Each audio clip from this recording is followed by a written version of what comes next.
Greetings and welcome to you, fancy peppers. I am Shoshana, and today we're going to do the title. This title is a very sensitive topic, right?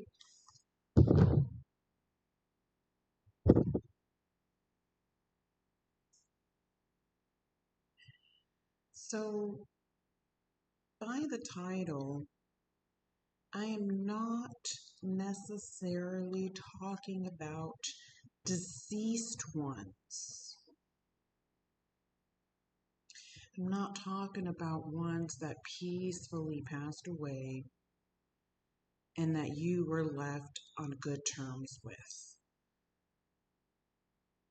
This is for the people who feel like they never got that role model, mother, father, role model. It doesn't matter if they're dead or alive, or the ones who didn't have that role model, that protection. People who feel like they had to raise themselves. This is your reading.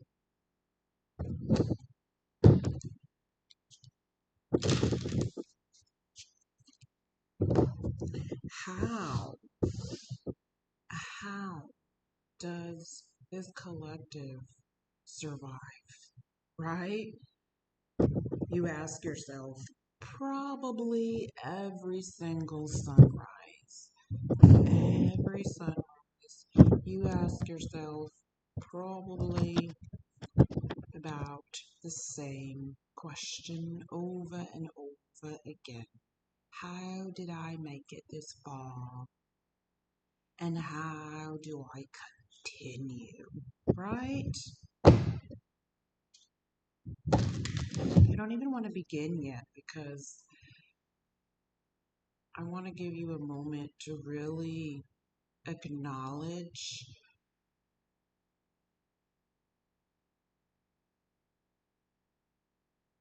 the fact that for the majority of you here, never ever experienced or understood what it felt like, what it feels like to be protected, to be safe, right? And then, on top of all of that, you, if you have children, are expected to be a parent.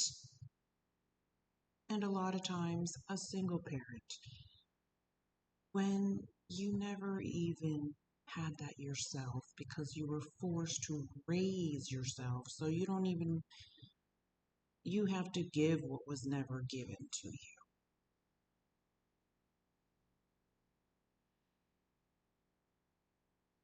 And that emotion became so heavy that it became easier and easier to dismiss every day. Excuse me, I'm still having my morning coffee. This is my second one.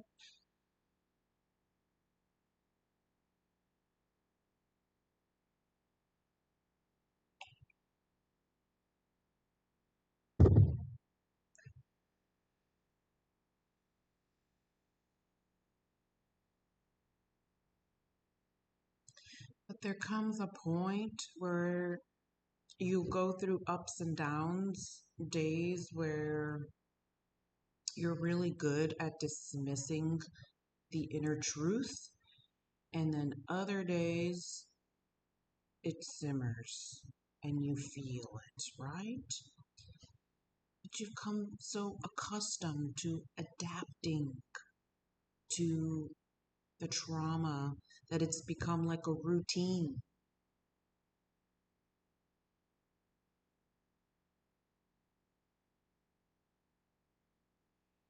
And it's okay to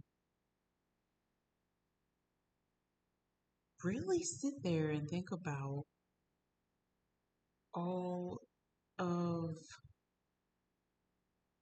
the things, the essential things that were missing when you were a child.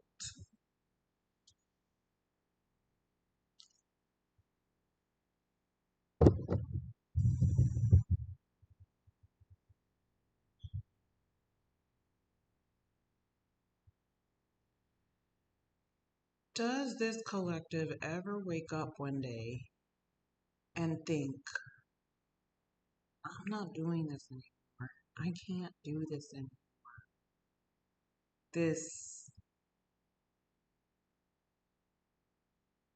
desensitizing of yourself, for one, numbing yourself, and then pretending, pretending that A, B, and C isn't A, B, and C, you know?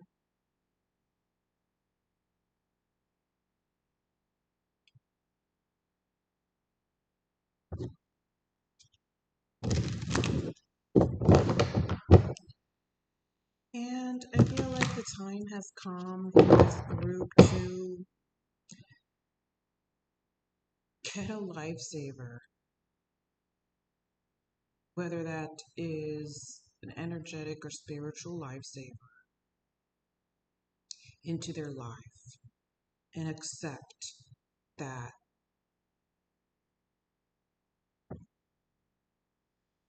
it's time to learn how to relax. Because later on, I'm going to be doing a video related to that alone that's going to be kind of connected to this one. But there is a safety mechanism, um, a raw wound, a raw wound that continues to get reopened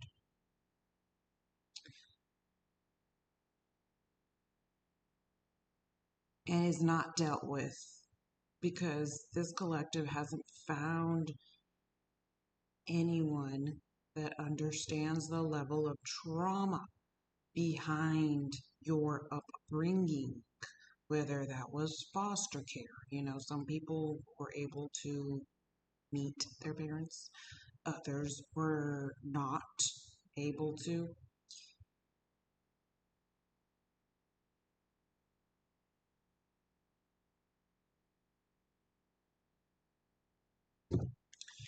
And a lot of people in this collective feel that no matter how many years go by,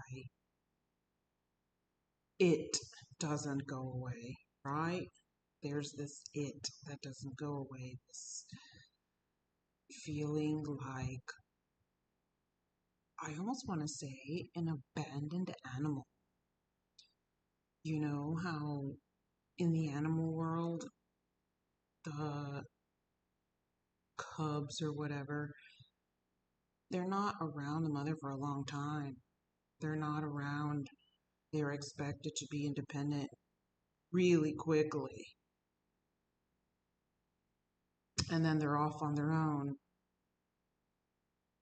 right? And that's how this collective feels. I need to sneeze. Give me 1 second.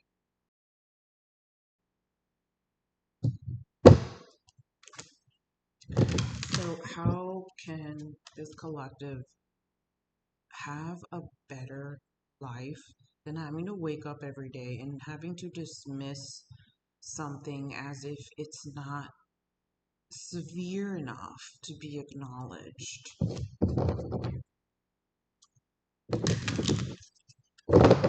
This collective usually ends up in codependent dynamics, mother father issues, you know, like dynamics where they're looking for something they didn't get from one of the parents from dating prospects, which is very unhealthy because when you do that, you end up attracting dates that represent the very toxic characteristics of that parent. So, for an example, let's say you were brought up in an abusive dynamic where both parents yelled at you and cussed you out all the time. So then you will later on have a tendency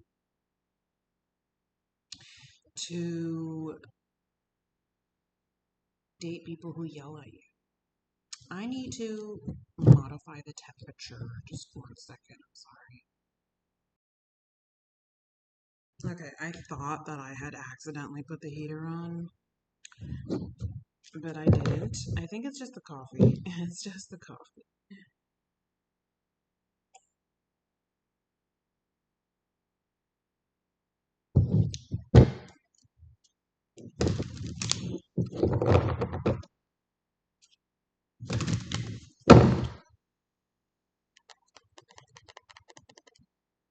Okay, so what is out of balance for this collective?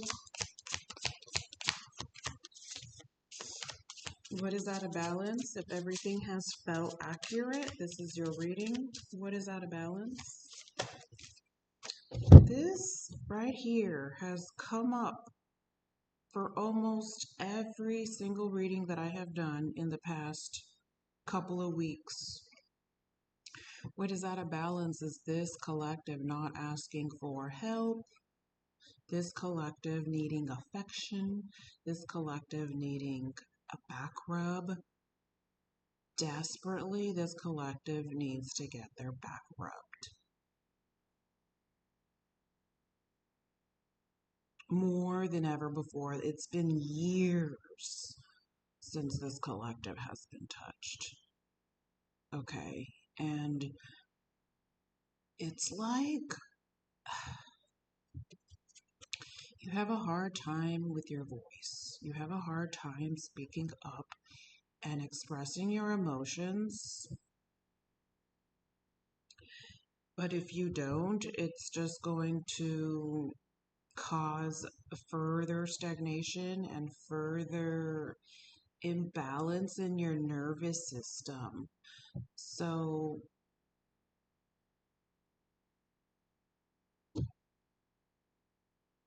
definitely reducing any caffeine or reducing stress situations, stressful circumstances, isolating yourself from people who stress you out, getting the heck away from people that make you feel like you have no privacy. Okay, putting your sanity first and figuring out a way to obtaining this affection, because this affection is going to ultimately heal the wounds that continue to reopen because you continue to feel neglected.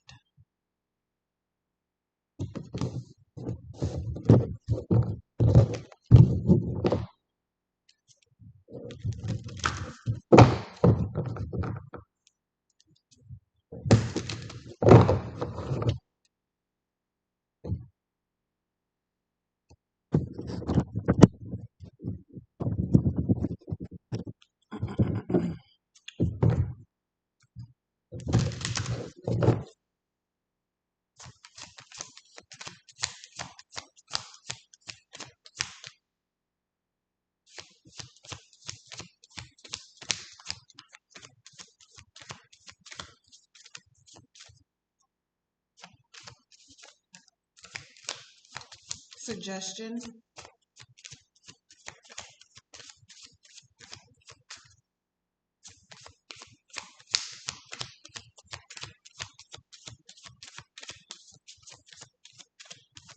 What is the suggestion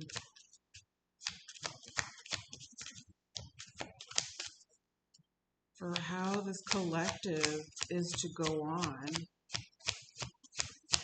So, what I feel is that you can't go on without this. If you keep depriving yourself of maca, self nourishment, self pampering, allowing somebody else here to rub your back and your shoulders, you are going to get sicker. I don't mean to be pessimistic, but there's no suggestion that wants to come out because this right here is being ignored and dismissed. Like it's not important. Like, oh, I don't want nobody touching me. Like that kind of vibe. It's like you need to find someone that you trust to help you with this here.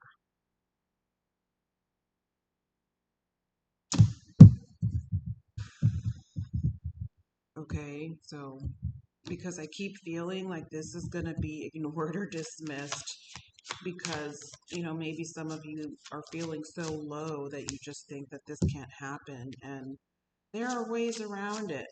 There have to be ways around it. You can't make up excuses for your health. Okay, so here we are. This is the suggestion that finally came forward. So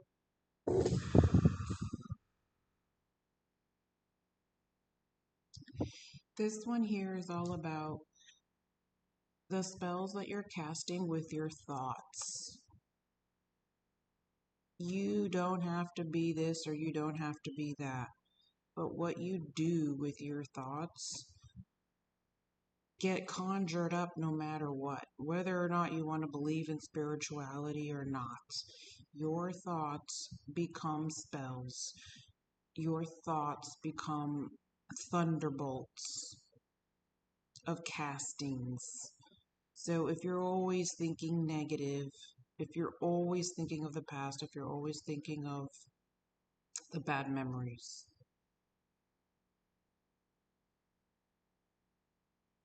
then the bad memories are never going to go away. They're always going to be there. So all you have to do is switch it like a light. Am I allowing negative thoughts to simmer?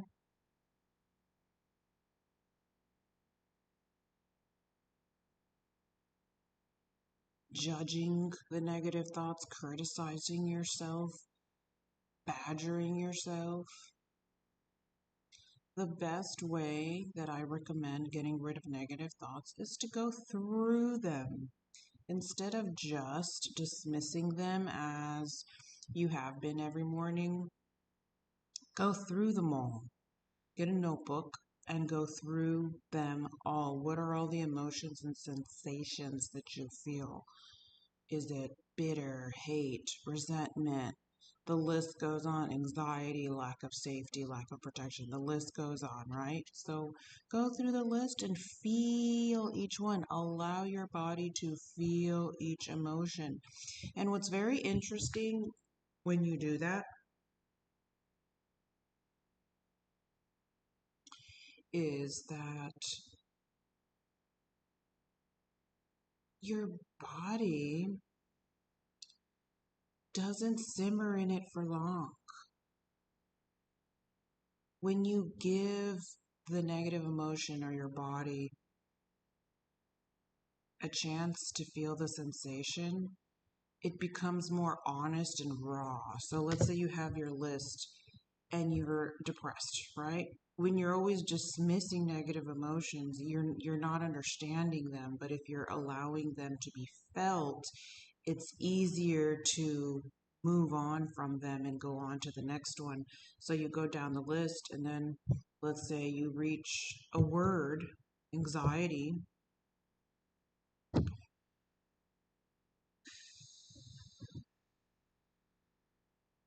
and then your body will tell you right away. It gives me anxiety when you're around that person. It gives me anxiety when you eat that kind of food. It gives me anxiety when you have those kind of drinks. And you take notes and you move on to the next one. But when they're suppressed, your body memorizes them like a routine. When they're not suppressed, your body lets go and releases them because they were acknowledged. The list of negative emotions were acknowledged. So once you have your list, of negative emotions that you acknowledged one by one, you can burn it. Burn it. Burn the piece of paper in a safe fire. You can have a little mini bonfire in your backyard or a bonfire at the beach, and you take the piece of paper with all the negative emotions and you burn it. Okay? And you can do that as often as you feel necessary.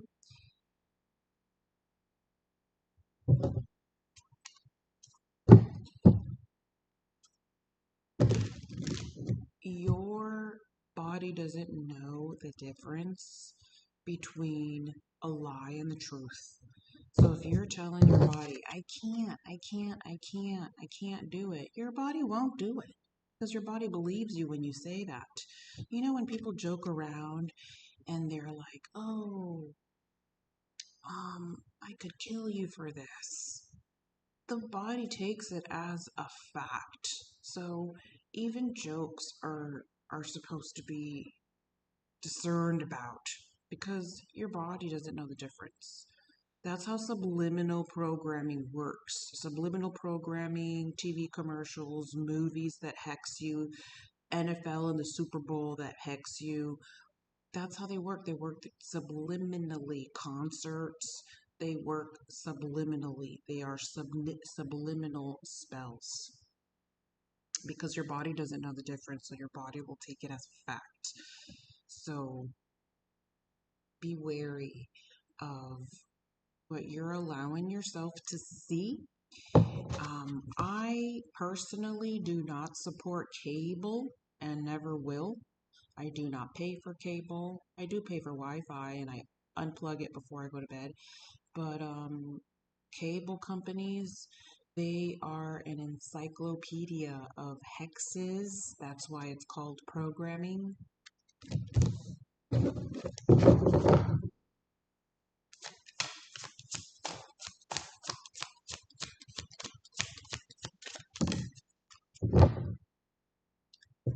The suggestion, wait, no, not the suggestion, the tool.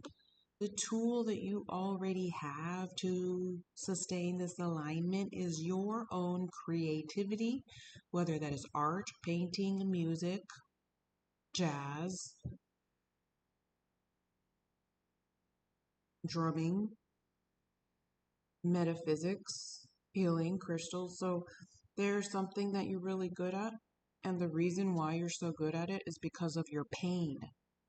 So pain and trauma can be transmuted into creativity that is untouched and uncomparable to, let's say, somebody who's been through zero trauma.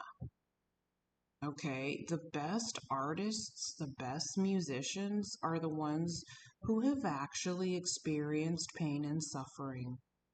Because the ones who have never experienced pain and suffering, they don't really have anything to offer besides the basics and nothing deep or underneath, you know? Like, let's say somebody is trying to help you quit smoking nicotine cigarettes. How can they help you quit if they were never addicted to them to begin with? And they went to school and they got a book. They went to school, got their degree, master's, PhD, doctor, whatever, and they think that they can tell you how to quit cigarettes, yet they've never had one in their life. So, because of your pain, because of your trauma, you can transmute it into an unmatched beauty in the world of art. And you can make your art, your creativity profitable. And not only that, through your creativity, through your art, you can put all your pain in it and transmute it into beautiful art and profitable. So you always have a space to heal through your art, through your own creativity.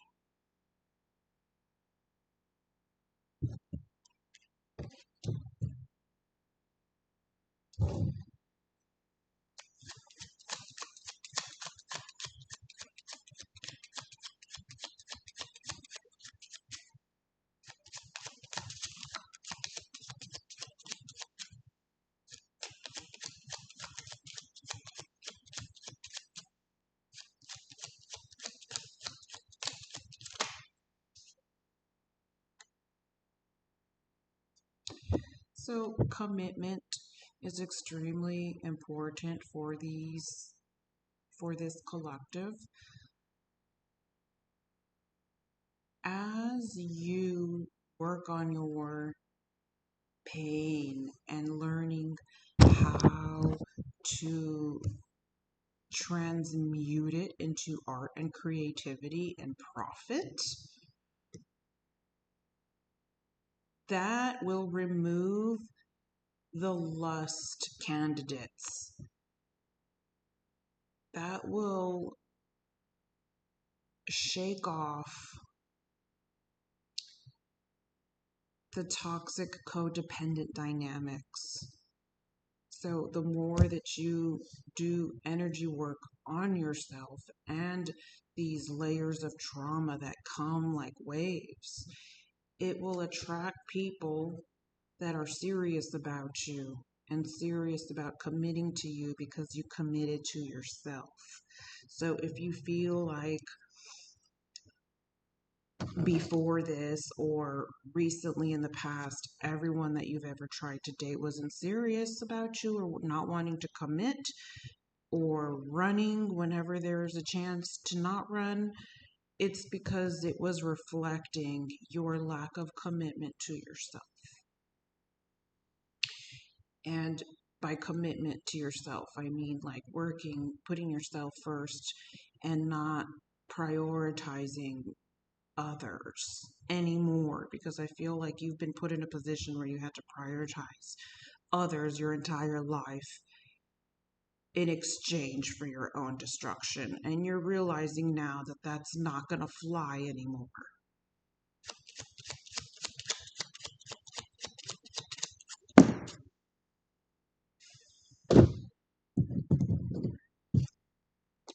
Things are going to harmonize for you because it's universal law. It's universal law that what comes up has to go down and what goes down has to go up. And this group here has suffered their entire life. At some point in your life, it's going to harmonize. Your life is going to feel in harmony for the first time in your entire life. Okay? At the right time. So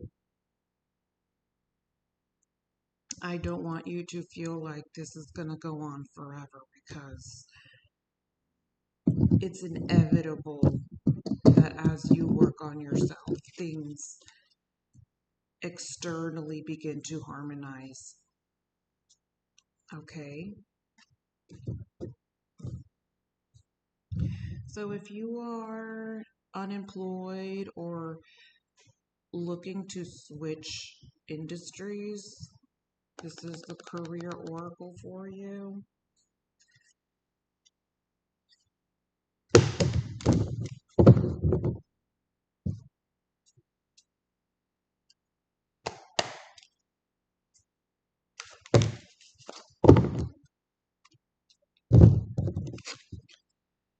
Ask what you are afraid of so you can overcome what's holding you back now.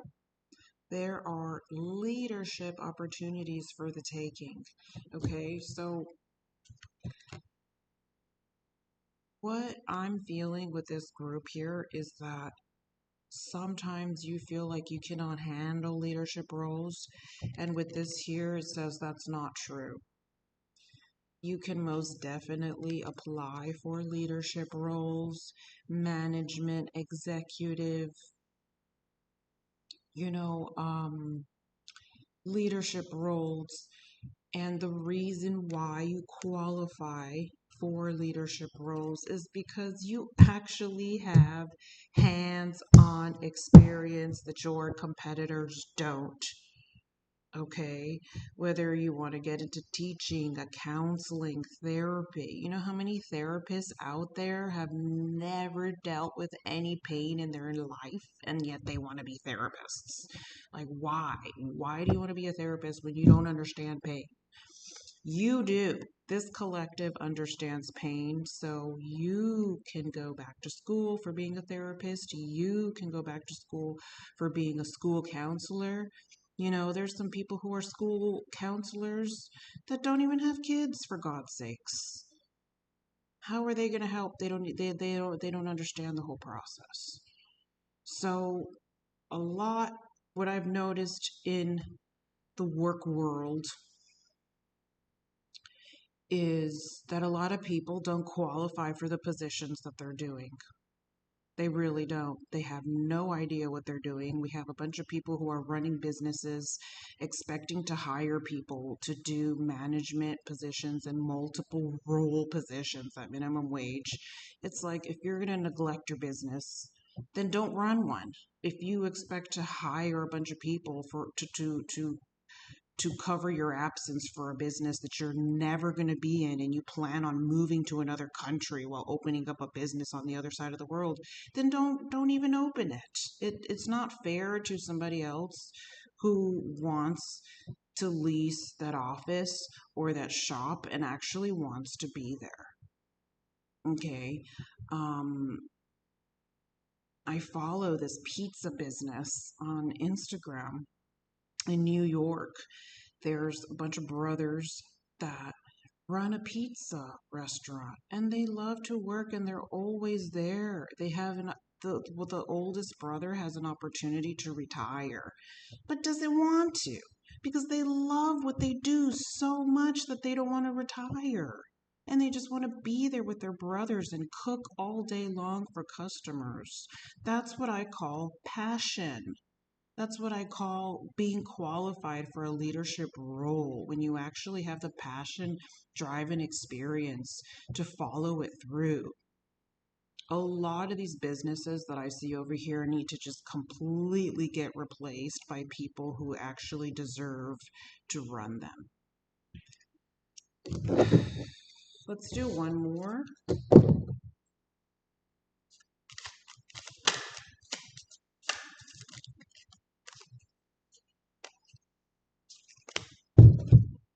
Good luck. Your fortune is improving, and you will get a lucky break soon. Collect nuggets of wisdom. You will need them in the near future.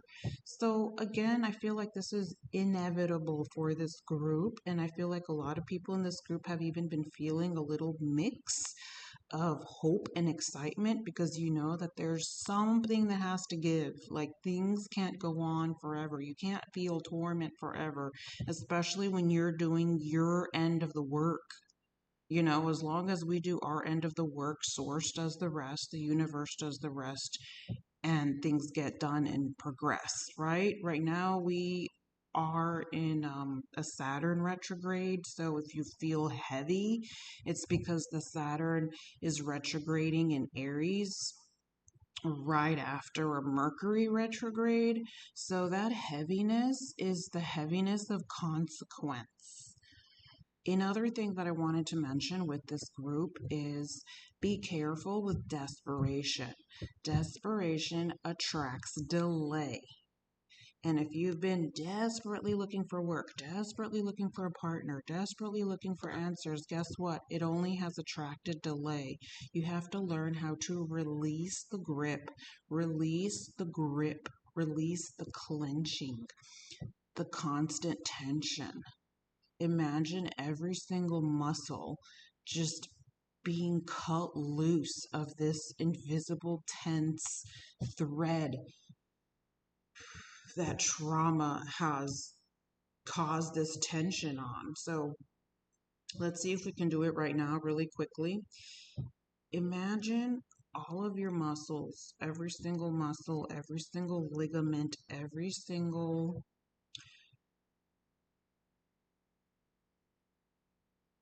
fiber of your being having these little threads, keeping them tense, these little floss like threads, keeping all your muscles tense.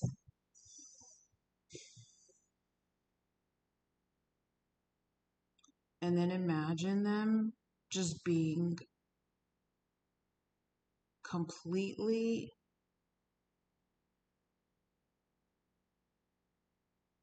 untied unraveled, removed from every single muscle. And how would you feel? You feel longer now. You feel longer, you feel more fluid, more like you can stretch your muscles. And just do that every time you feel like tension is trying to grab you. Just imagine, nope, all those strings be gone.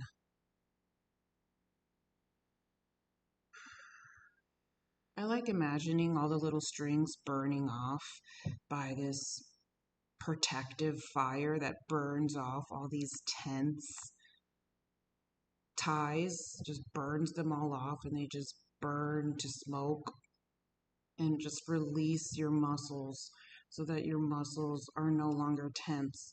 Some of you have to do that about 100 times a day. The tension wants to come in, you say no. You say no and you release it. You release it. So those little floss sized tension ties, they can't stay on you if you constantly say no and repel it. Kind of, it reminds me of nanomorgellons. It's like it can't stay on you if you're constantly saying no, constantly flicking them off, constantly detoxing them. And it becomes easier and easier to the point where you're like, no, I don't consent to tension. No, as soon as the tension wants to come, you just have to learn how to electrocute it away. You will have good luck and good fortune improving, and you will get a lucky break soon. Collect nuggets of wisdom. You will need them in the near future. So open yourself up to creating opportunities for yourself. You know, we can't sit here and let things happen. We have to get up and create those opportunities, and then the opportunities that are not meant for us will fall off like leaves, and the opportunities that are meant to stay will stay. That's about all the messages that I have for this group. I hope that you feel better. Till next time. Bye.